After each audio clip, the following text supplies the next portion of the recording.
নবনীরদনিন্দিত কান্তিধারম রসসাগর নাগর ভূপবরং। ओम नमो भगवते वासुदेवाय। ओम नमो भगवते वासुदेवाय।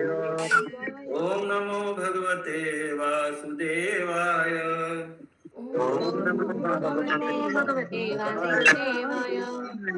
ओम नमो भगवते वासुदेवाय। ओम नमो भगवते वासुदेवाय। नारायणं नमस्कृत्यं नरं चैव नरोत्तमं देवीं सरस्वतीं व्यासं ततो जयमुदीरयेत्। नष्टप्रायेष्वभद्रेषु नित्यं भागवत सेवया भगवते उत्तमः श्लोके भक्तिर्भवति नैष्टिकी। कृष्णाय वासुदेवाय देवकी नन्दनाय च नन्दगोपकुमाराय गोविन्दाय नमो। मूकं करोति वाचालं पङ्गुं लङ्घयते गिरिं यत्कृपातमहं वन्दे श्रीगुरुदीनतारिणं। श्रीचैतन्येश्वरं परमानन्दमाधवं। हरि ओम तत्सत्। हरे कृष्णा। श्रीमद् भागवतम स्कंद 5 अध्याय 26 नरकी लोकों का वर्णन, श्लोक संख्या 7 से हम लोग कंटिन्यू करेंगे।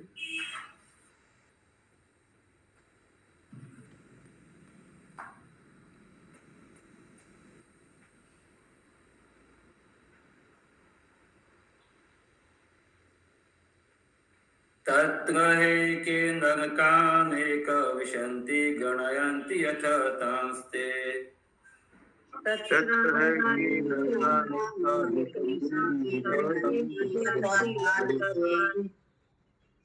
राजन्नाम रूपलक्षणात् अनुक्रमिष्याम तामिस्त्रो अन्धतामिस्त्रो भगवो।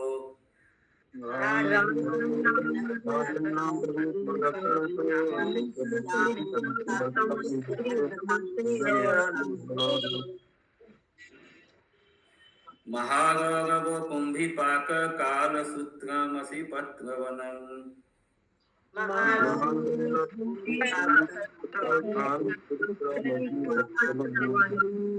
सुकरमुखम अंधकूप किमि भोजन संदश तप्त सूनि वज्रकंटक शाल्मली वैतरणी पुयोद।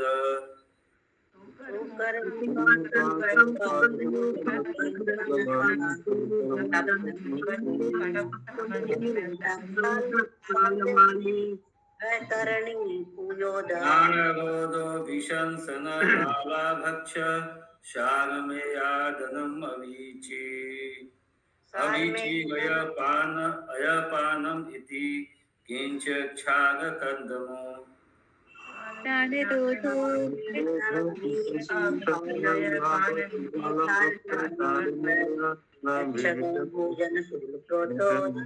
भक्षगण भोजन शूल प्रोतो दंडशूक अवट निरोधम पर्यावर्तन शुचि मुखमिति अष्टाविशन्ति नरका विविध यातना भूमया।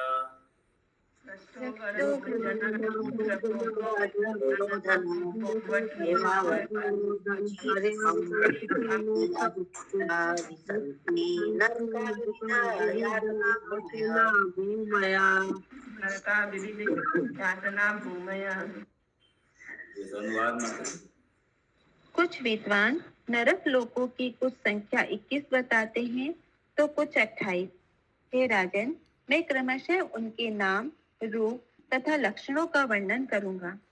विभिन्न नरकों के नाम ये हैं: तामिस्त्र, अंततामिस्त्र, रौरव, महारौरव, कुंभिपाक, कालसूत्र, असिपत्रवन, शुकरमुख, अंधकूप, कृमिभोज, संदश, तप्त सुरनी, वज्रकंटक, शालमली, वैतरणी, पुयोद, प्राणरोध, विशेषण, लालाभक्ष, तारमेयादन, अविची, अयपान, शारकर्दम, रक्षोगण भोजन, शूलप्रोत,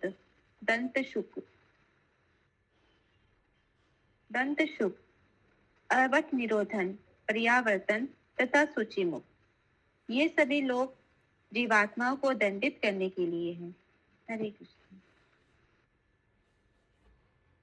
हरे कृष्ण। श्लोक संख्या 7, 8।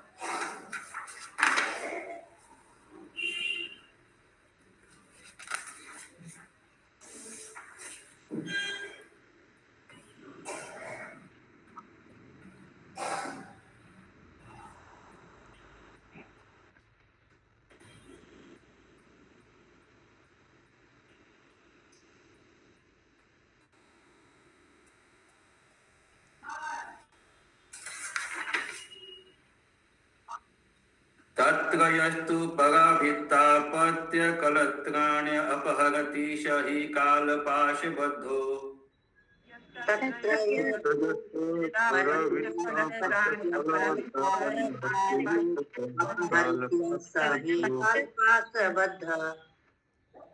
यमपुरुषयति भयानके तां स्त्रे नरके बलात् निपात्यते।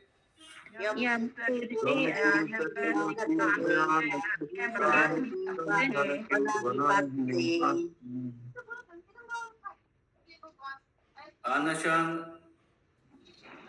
अनशन अनुदपान दंडताड़न संतर्जन आदिभिः यातनाभियात्यमान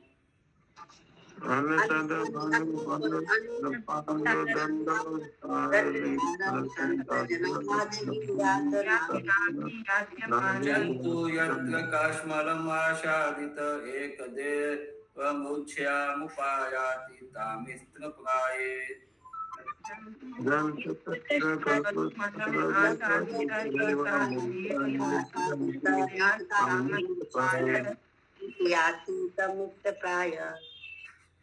हे राजन, जो पुरुष दूसरों की वेद पत्नी, संतान या धन का अपहरण करता है, उसे मृत्यु के समय क्रूर यमदूत काल के रस्सों से बांधकर बलपूर्वक तामिस्त्र नामक नरक में डाल देते हैं।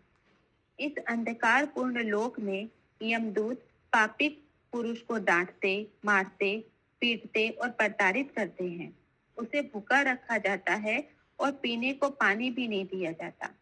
इस प्रकार यमराज के पुत्र दूत उसे कठोर यातना देते हैं और वह इस यातना में कभी-कभी मूर्छित हो जाता है। हरे कृष्ण। हरे कृष्ण।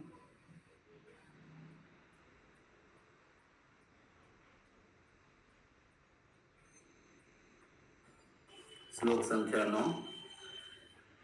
एवमेव अन्धतां स्त्रेयस्तु वञ्चयित्वा पुरुषं दारादीन् उपयुक्ते यत्र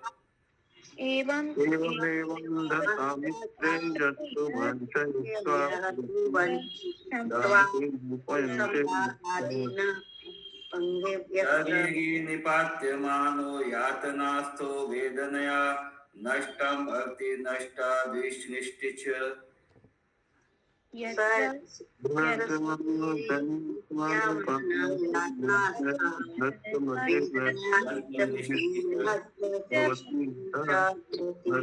भवति यथा वनस्पति दृश्यमान मूल तस्मात् अंधतामिस्त्रं तमोपदिशन्ति। जो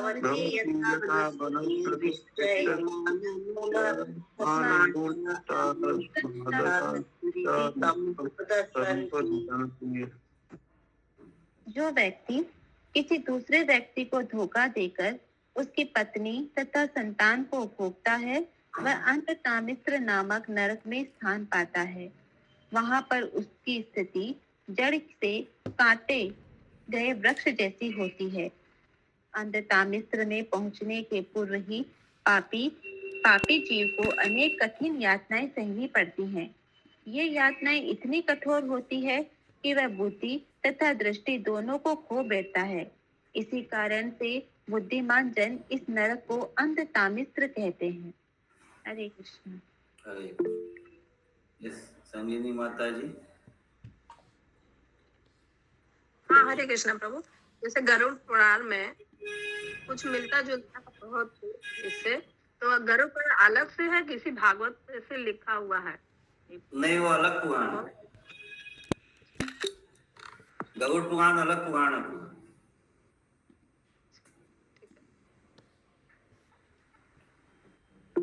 मैं और ज्यादा डिटेल में। हाँ, गोविंदी कृपा प्रदायनी माता जी। हरे कृष्ण माता, हरे कृष्ण प्रभु जी। ये सब नरक की वर्णन भी है गरुड़ पुराण में। हाँ, और उसमें ज्यादा डिटेल में। उसमें साथ में ये भी है कौन कौन सा पाप या कौन कौन सा कर्म करने से कौन कौन सा नरक को पूरा ज्यादा डिटेल में है उसमें। ठीक है, श्लोक संख्या 10।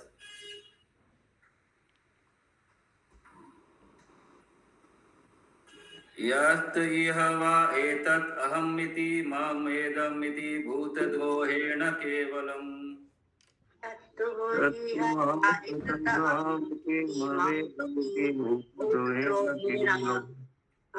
कुटुम्ब एव अनुदिनं प्रपुष्णाति ईश तद् इह विहाय स्वयमेव तद् अशुभेन गौरवे निपतति।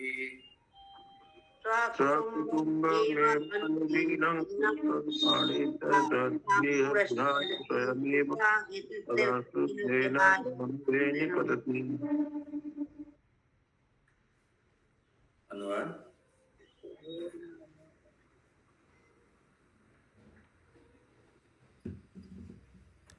म्यूट में आप माता जी।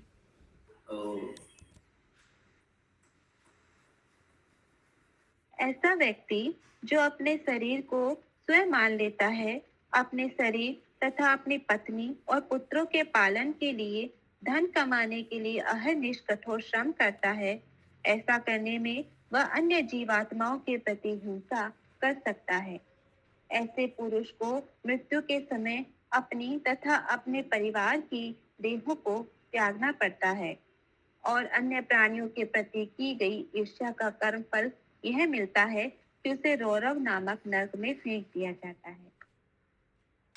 तात्पर्य: श्रीमद् भागवतम 10.84.13 में कहा गया है, यस्य आत्मबुद्धि कूपेन त्रिधातुके यस्यात्मबुद्धि कुणपे त्रिधातुके स्वाधि कलत्रादिषु भौमहि ज्याधि यातीर्थबुद्धि सलिले न कर्हि चेत् जनेष्वभिज्ञेषु स एव गोखरः। जो 3 तत्वों पेट, कफ तथा वायु से भरे शरीर रूपी थैले को स्वयं मान लेता है, जो अपनी पत्नी तथा पुत्रों से घनिष्ठता पूर्वक बंधा रहता है, जो अपनी भूमि को पूज्य मानता है, जो पवित्र स्थानों के जल में स्नान करता है, किंतु जो वास्तविक ज्ञानी पुरुषों से लाभ नहीं उठाता, वह गधे या गाय के तुल्य है। 2 प्रकार के पुरुष जीवन की भौतिकता में मग्न रहते हैं। प्रथम प्रकार के पुरुष अज्ञानतावश अपने शरीर को स्वयं मान लेते हैं, अतः वे निश्चित ही पशु तुल्य है, स एव गोखरा। परंतु दूसरे प्रकार का पुरुष न केवल अपने भौतिक शरीर को स्वयं मान लेता है, वरन अपने शरीर पालन के लिए नाना प्रकार के पाप करता है। वह अपने परिवार के लिए और अपने लिए सबों को ठगता है और अन्यों से अकारण ईर्ष्या करता है। ऐसा व्यक्ति रौरव नरक में फेंक दिया जाता है। यदि कोई अपने शरीर को ही पशुओं की तरह स्वयं मानता है तो वह अधिक पापी नहीं होता, किंतु यदि अपने शरीर पालन के लिए वृथा ही पाप कर्म करता है तो उसे रौरव नरक में रखा जाता है। ऐसा श्री विश्वनाथ चक्रवर्ती ठाकुर का मत है। यद्यपि पशुओं में जीवन के प्रति देहात्म बुद्धि है, किंतु वे अपने शरीर, अपने जोड़ों या बच्चों के पालन के लिए कोई पाप नहीं करते, इसीलिए पशुओं को नरक नहीं मिलता। किंतु जब मनुष्य ईर्ष्या करता है और अपने शरीर पालन के लिए अन्यों को ठगता है तो उसे नारकी अवस्था में रखा जाता है। हरे कृष्ण। हरे कृष्ण। लोक संख्या 11।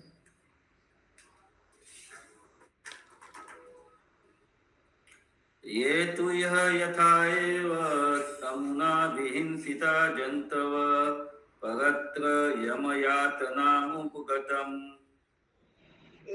ये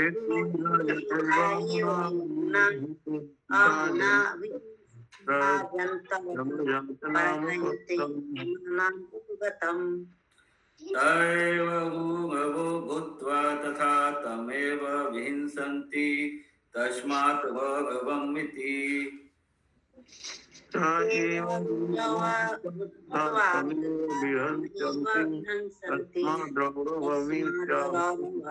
आहुः इति सर्पात् अतिक्रूर सन्तवस्य अपदेश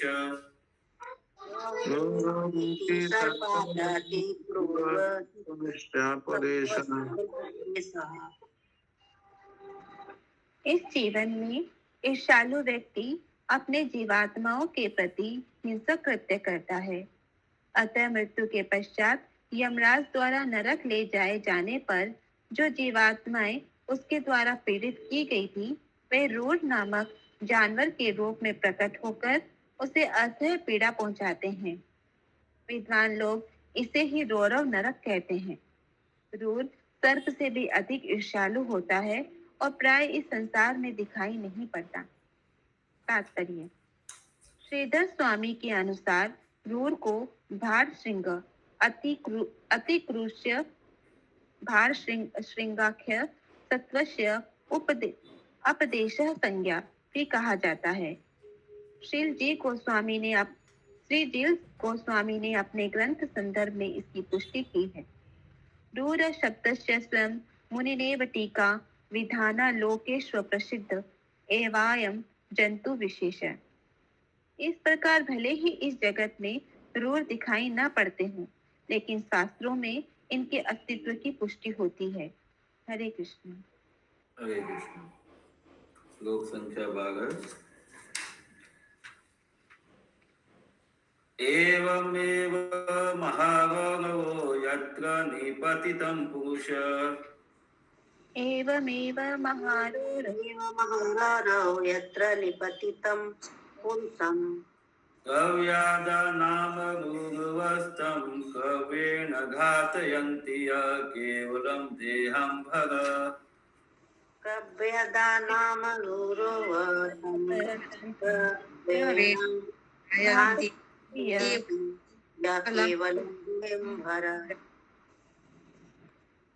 जो व्यक्ति अन्यों को पीड़ा पहुंचाकर अपने ही शरीर का पालन करता है, उसे दंड स्वरूप महारौरव नामक नरक दिए जाने को अनिवार्य कहा गया है। इस नरक में क्रयव्याध नामक रूढ़ पशु उसको सताते और उसका मांस खाते हैं। तात्पर्य: ऐसे पशु तुल्य व्यक्ति को, जो केवल देहात्म बुद्धि में रहता है, क्षमा नहीं किया जाता। उसे महारौरव नामक नरक में रखा जाता है, जहां उस पर क्रयव्याध नामक रूढ़ पशु आक्रमण करते हैं। हरे कृष्ण। श्लोक संख्या 13। यत्विह वा उग्र पशून् पक्षिणो वा प्राणतः उपगन्धयति या तु इह वा पशून् पक्षिण वा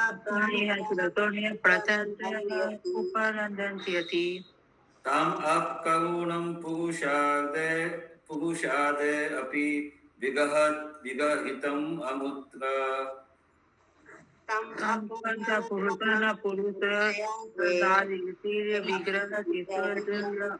अमुत्रयमनुचरा कुम्भिपाके तप्ततैले उपगन्धयन्ति कुम्भिपाके तप्ततैले उपगन्धयन्ति। अनुवाद ध्यान से सुनिए सब। क्रूर व्यक्ति अपने शरीर के पालन तथा अपनी जीव की स्वाद पूर्ति के लिए निरीह जीवित पशुओं तथा पक्षियों को पका खाते हैं। ऐसे व्यक्तियों की मनुजात मनुष्य भक्षक की भर्त्सना करते हैं। अगले जन्मों में वे यमदूतों के द्वारा कुंभीपाक नरक में ले जाए जाते हैं, जहाँ उसे उबलते तेल में भुना जाता है। हरे कृष्ण। हरे कृष्ण। पहले हम सोचते थे कुंभी पाक कोई जैसे मैसूर पाक होता है वैसा कुछ होगा, मिठाई उठाई।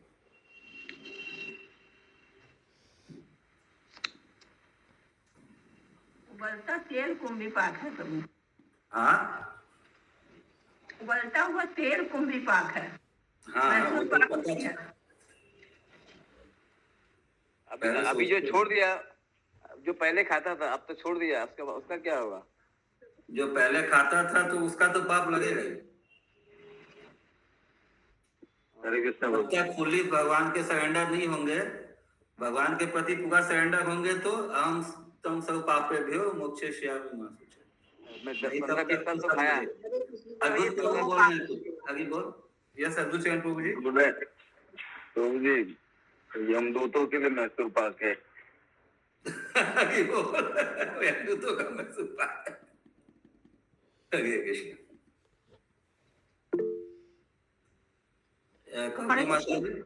হরে কৃষ্ণ প্রভু। প্রভু এখানে তো নরকের বর্ণনা দেওয়া আছে যে যেরকম কাজ করে তা সেরকম নরক যন্ত্রণা ভোগ করে, কিন্তু এই গত দুটো চ্যাপ্টার আগেতে বলা হয়েছিল যে স্বর্গের মতো এখানেও অনেক ঐশ্বর্য আছে, তাহলে সেইখানে কে বাস করে? না, ওটা তো আগে যে 7টা লোক ছিল, আতল বিতল সুতল তলাতল রসাতল মহাতল পাতাল, ওই যে 7টা মানে পৃথিবীর নিচে যে লোক ওখানে ঐশ্বর্য ছিল। এটা পাতাল থেকেও নিচে, এটা আরো নিচে। আচ্ছা নরকে পাতাল থেকে নিচে গর্ভোদক সাগরের উপর, মানে দুটো মাঝখানে। আচ্ছা আচ্ছা আচ্ছা, ঠিক আছে প্রভু, ঠিক আছে।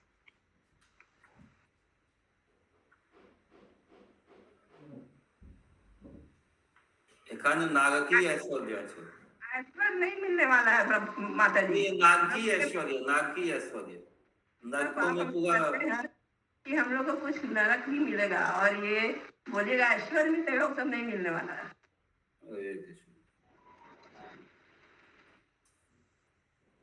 तभी देखिए हम लोग को नाम में विश्वास नहीं, इसलिए हम लोग ऐसा सोचते हैं। जब नाम में पूर्ण विश्वास हो जाएगा तो एक भगवान का नाम जो है वो एनफ है, मतलब इतना पाप आप कर नहीं सकते जितना एक नाम में शक्ति है पाप को क्षय करने का। लेकिन हम लोग को भरोसा नहीं है, इसीलिए हम लोग ये सब फंस जाते हैं। नाम तो जब करते हैं लेकिन वो आज प्रभु जी बोल रहे थे भक्ति शास्त्री में, एक शुद्ध नाम लेने के लिए हम लोग को कितना जन्म लेना पड़ेगा, तो कैसे विश्वास करें प्रभु जी? हो सकता है यही वो जन्म हो आपका। विश्वास तो रखिए, रखना ही पड़ेगा। ऐसे ही थोड़ी नहीं यहाँ पे अभी आप पहुंच गए, सुबह जप कर रहे हैं 16 माला, इतना भक्तों को माला जप करने के लिए प्रेरणा दे रहे हैं, उतना पॉइंट जैसे यहाँ पे जमा होगा उतना पॉइंट ऊपर भी तो जमा होगा।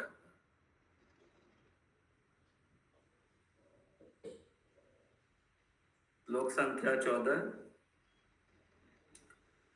यह ब्रह्म दुक्ष काल सूत्र संज्ञ के नर के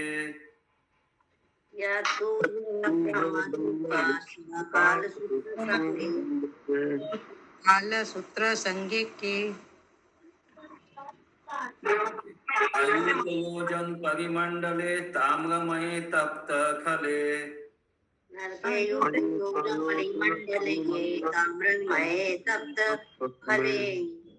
उपर्यधस्तात् अग्नि अकाभ्याम अतितप्यमाने अभिनिवेशित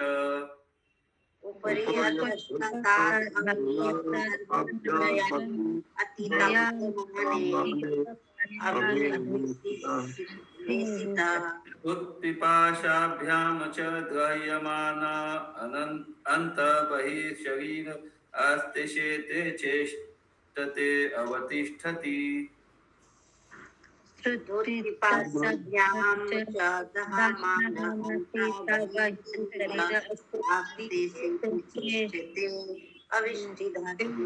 चेष्टते अवतिष्ठति परिधावति च यावन्ति पशुमोमाणि तावत् वर्षसहस्राणि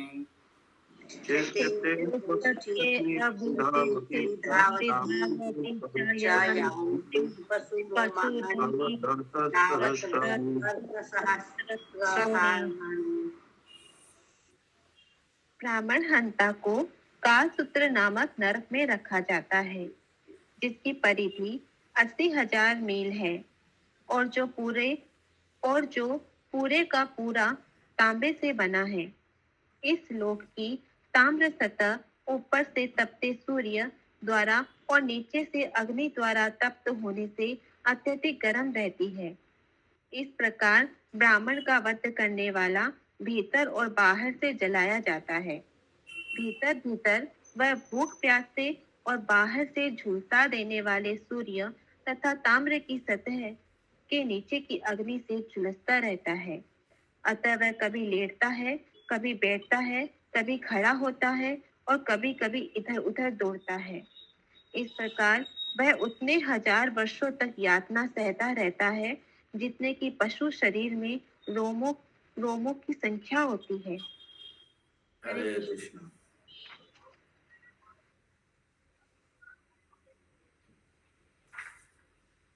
श्लोक संख्या 15। यस्ति वहवे निज वेद पथात अनापदि अपगत पाखंडम यस्तु यहवे निज वेद पथात अनापदि अपगतः पाखंडम च उपगतस्तम असिपद्रवनं प्रवेश्य कषया प्रहरन्ति तत्र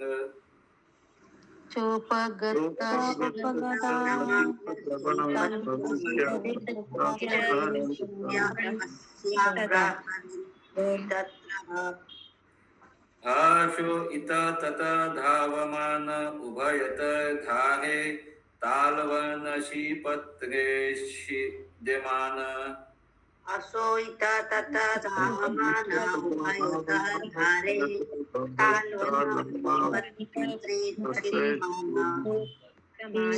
सर्व अंगहाहतस्मीति परमया वेदनया मूर्छित पदे पदे सर्व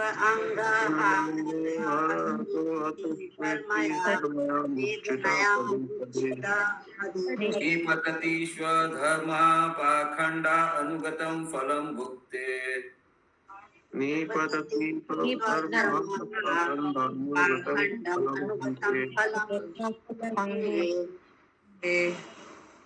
यदि कोई व्यक्ति किसी प्रकार की विपत्ति न होने पर भी वैदिक पथ से हटता है तो यमराज के दूत उसे असिपत्रवन नामक नरक में ले जाकर कोड़ों से पीटते हैं। जब वह अत्यधिक पीड़ा के कारण इधर उधर दौड़ता है तो उसे अपने चारों और तलवार के समान तीक्ष्ण ताड़ वृक्षों की पत्तियों के बीच छटपटाता है। इस प्रकार पूरा शरीर शत विशत होने से वह प्रति पग पर मूर्छित होता रहता है और चित्कार करता है, हाय, अब मैं क्या करूं? मैं किस प्रकार से बचूं? मान्य धार्मिक नियमों से विपत्त होने का ऐसा ही दंड मिलता है। तात्पर्य: वास्तव में धार्मिक नियमन केवल एक है, धर्म तो साक्षात भगवत प्रणीतम। श्री भगवान के आदेशों का पालन करना ही एकमात्र धार्मिक नियम है। दुर्भाग्यवश इस कलयुग में विशेषतः प्रत्येक व्यक्ति नास्तिक है।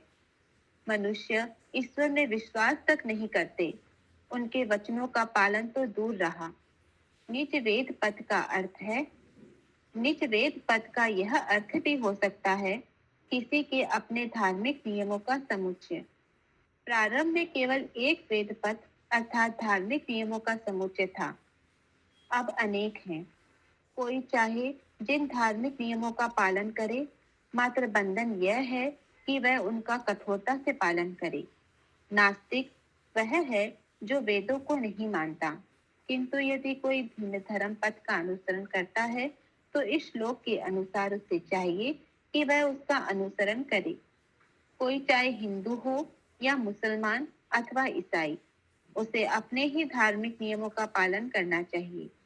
किंतु यदि कोई स्वतः अपने मन में अपना धर्म पद गढ़ लेता है या वह किसी भी धार्मिक नियम का पालन नहीं करता, तो उसे असिपत्र वन नामक नरक की यातना भोगनी पड़ती है। कहने का तात्पर्य यह है कि मनुष्य को किन्हीं धार्मिक नियमों का पालन करना चाहिए। यदि वह ऐसा नहीं करता तो वह पशु से किसी भी प्रकार श्रेष्ठतर नहीं है। ज्यों-ज्यों कलयुग आगे बढ़ रहा है, मनुष्य नास्तिक होते जा रहे हैं और तथाकथित धर्म निरपेक्षता को ग्रहण कर रहे हैं। उन्हें इसका ज्ञान नहीं है कि 80 पत्र वन में उन्हें दंडित किया जाएगा, जैसा कि इस श्लोक में वर्णित है। हरे कृष्ण। हरे कृष्ण। श्लोक संख्या 16।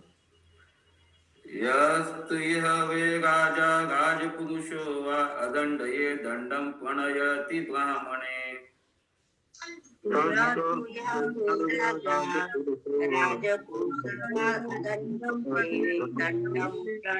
ब्राह्मणे वा शरीरदण्डं स पापीयान् नरके अमुत्र सुकर्मुखे निपतति।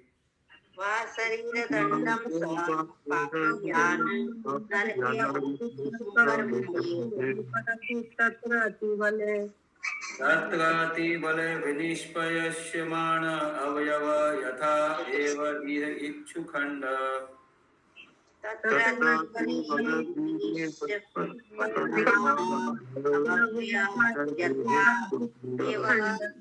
आर्तस्वरेण सनेन क्वचित् मूर्छित कश्मलम् उपगत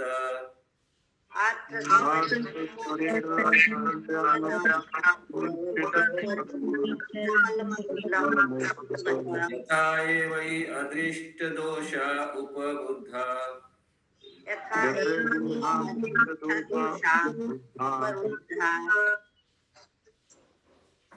अगले जन्म में यमदूत निर्दोष पुरुष या ब्राह्मण को शारीरिक दंड देने वाले पापी राजा अथवा राज्याधिकारी को सुकर मुख नामक नरक में ले जाते हैं, जहां उसे यमराज के दूत उसी प्रकार कुचलते हैं जिस प्रकार गन्ने को पैर कर रस निकाला जाता है। जिस प्रकार से निर्दोष व्यक्ति दंडित होते समय अत्यंत दंडनीय ढंग से चिल्लाता है और मूर्छित होता है, ठीक उसी तरह पापी जीवात्मा भी आर्तनाद करता एवं मूर्छित होता है। निर्दोष व्यक्ति को दंड देकर पीड़ित करने का यही फल है। हरे कृष्ण। हरे कृष्ण। श्लोक संख्या 17। यतु इह वे भूतानामीश्वर उपकल्पित वृत्तिनाम् अभिव्यक्त परव्यथानाम् यतु इह वे भूतानाम् ईश्वर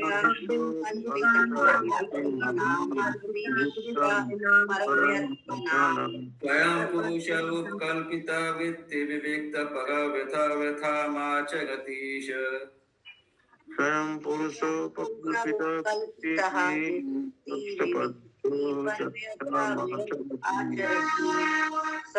जगत्रयन्धकूपे तत् अभिद्रोहेण निपतति तत्र हासोतेर्जन्तुभिः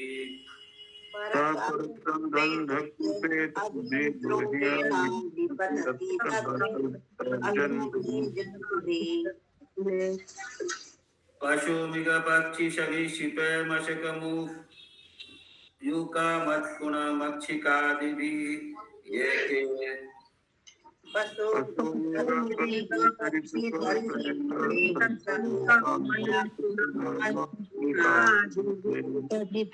के दुग्धा ते सर्वत अभिदूयमाण तमसि मानस्तमसि बिहत निद्रा निवृत्ति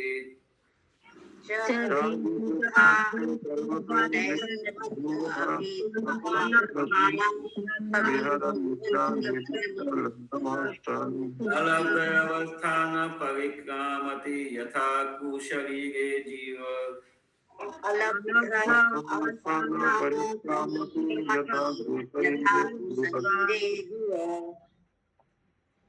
परमेश्वर की व्यवस्था से खटमल तथा मच्छर जैसे निम्न श्रेणी के जीव मनुष्यों तथा अन्य पशुओं का रक्त चूसते हैं। इन तुच्छ प्राणियों को इसका ज्ञान नहीं होता कि उनके काटने से मनुष्य को पीड़ा होगी, किंतु उच्च श्रेणी के मनुष्यों यथा ब्राह्मण, क्षत्रिय तथा वैश्य में चेतना विकसित रूप में होती है। अतः वे जानते हैं कि किसी का प्राणघात करना कितना कष्टदायक है। यदि ज्ञानवान होते हुए भी मनुष्य विवेकहीन तुच्छ प्राणियों को मारता है या सताता है तो वह निश्चित ही पाप करता है। श्री भगवान ऐसे मनुष्य को अंधकूप में रखकर दंडित करते हैं, जहाँ उसे वे समस्त पशु, पक्षी, सर्प, मच्छर, जू, कीड़े, मक्खियाँ तथा अन्य प्राणी जिनको उसने अपने जीवन काल में सताया था उस पर चारों ओर से आक्रमण करते हैं और उसकी नींद हराम कर देते हैं। आराम न कर सकने के कारण वह अंधकार में घूमता रहता है। इस प्रकार अंधकूप में उसे वैसे ही यातना मिलती है जैसी कि निम्न योनि के प्राणी को। तात्पर्य: इस शिक्षाप्रद श्लोक से हमें पता चलता है कि निम्न प्राणी प्रकृति के नियमानुसार मनुष्य को तंग करने के लिए उत्पन्न किए गए हैं, अतः वे दंडनीय नहीं हैं। चूंकि मनुष्य में चेतना विकसित है, अतः वे वर्णाश्रम धर्म के नियमों के विरुद्ध कुछ भी नहीं कर सकते, अन्यथा भर्त्सना के पात्र होंगे। श्री कृष्ण ने भगवत गीता 4.13 में कहा है, चातुर्वर्ण्य मया सृष्टि गुण कर्म विभागस्य। प्रकृति के त्रिगुणों और नियत कर्मों के अनुसार चारों वर्ण मेरे द्वारा रचे गए हैं।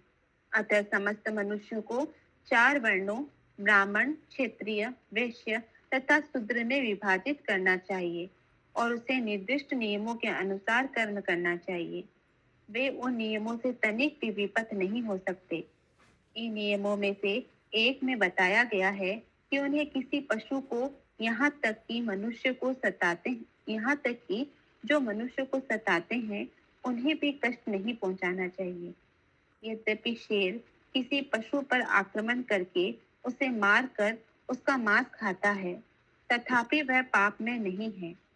किंतु यदि विकसित चेतना से पूर्ण मनुष्य भी ऐसा करे तो उसे दंडित किया जाना चाहिए।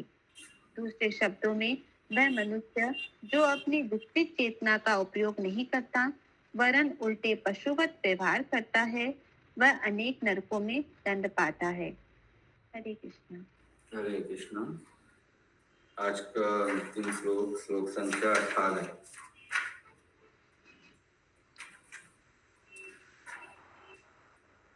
यस्त इह वा अंश विभज्य अश्नाति यत् किंचन उपनतम् अनिर्मित पंचयज्ञ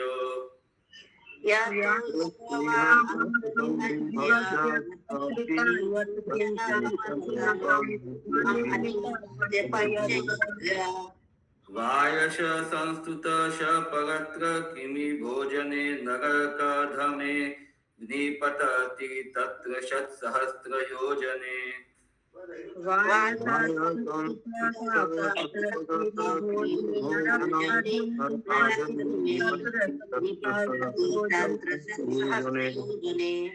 किमि कुंडे किमि भूत स्वयं किमि भी एव भक्ष्यमाण।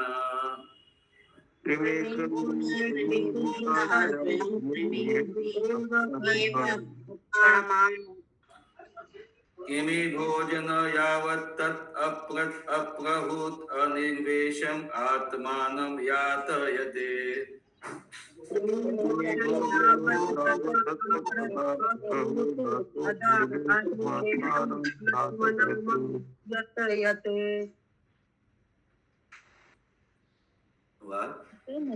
जो मनुष्य कुछ भोजन प्राप्त होने पर उसे अतिथियों, वृद्ध पुरुषों तथा बच्चों में न बांटकर स्वयं खा जाता है अथवा बिना पंच यज्ञ किए खाता है, उसे कौवे के समान मानना चाहिए। मृत्यु के बाद वह सबसे निकृष्ट नरक कृमि भोज में रखा जाता है। इस नरक में 1,00,000 योजन 8,00,000 मील वाले विस्तृत वाला कीड़ों से परिपूर्ण एक कुंड है। वह इस कुंड में कीड़ा बनकर रहता है और दूसरे कीड़ों को खाता है और ये कीड़े उसे खाते हैं।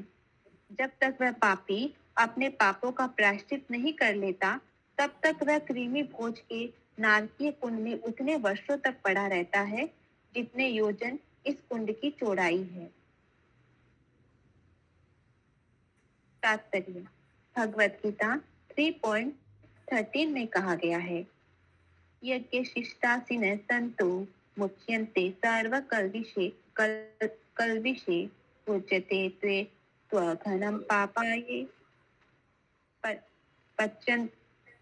पच्य आत्मकारणात्।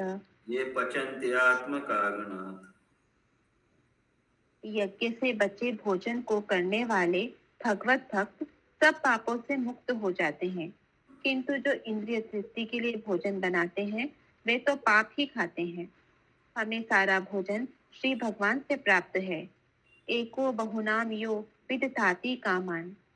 भगवान हर एक को जीवन की आवश्यकताएं प्रदान करते हैं, अतः हमें चाहिए कि उनके अनुग्रह को यज्ञ द्वारा स्वीकार करें। यह प्रत्येक व्यक्ति का कर्तव्य है। दरअसल जीवन का एकमात्र उद्देश्य यज्ञ करना है। श्री कृष्ण के अनुसार भगवत गीता 3.9 यज्ञार्थ कर्मणो अनंतर लोके अयं सर्व कर्म बंधन तदर्थ कर्म कौन्तेय मुक्त संग समाचर। भगवान विष्णु के लिए यज्ञ रूप में कर्म करना चाहिए, अन्यथा कर्म से इस भौतिक जगत में मनुष्य बंध जाता है। इसीलिए हे कुंती पुत्र, विष्णु की प्रसन्नता के लिए निर्दिष्ट कर्म का आचरण करो। इस प्रकार कर्म करने से तुम नित्य अनासक्त तथा कर्म मुक्त रहोगे। यदि हम यज्ञ नहीं करते हैं और दूसरों को प्रसाद वितरित नहीं करते तो हमारे जीवन को धिक्कार है। यज्ञ कर लेने तथा आश्रितों को अर्थात बच्चों, ब्राह्मणों, वृद्धों को प्रसाद वितरित कर लेने के बाद ही मनुष्य को भोजन करना चाहिए। किंतु यदि कोई केवल अपने लिए या अपने परिवार के लिए रसोई बनाता है तो वह तथा उसे खाने वाले धिक्कारणीय है।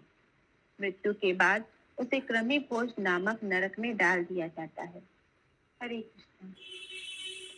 हरे कृष्ण। श्रीमद् भागवतम महापुराण की जय। जय प्रभुपाद की जय। जय।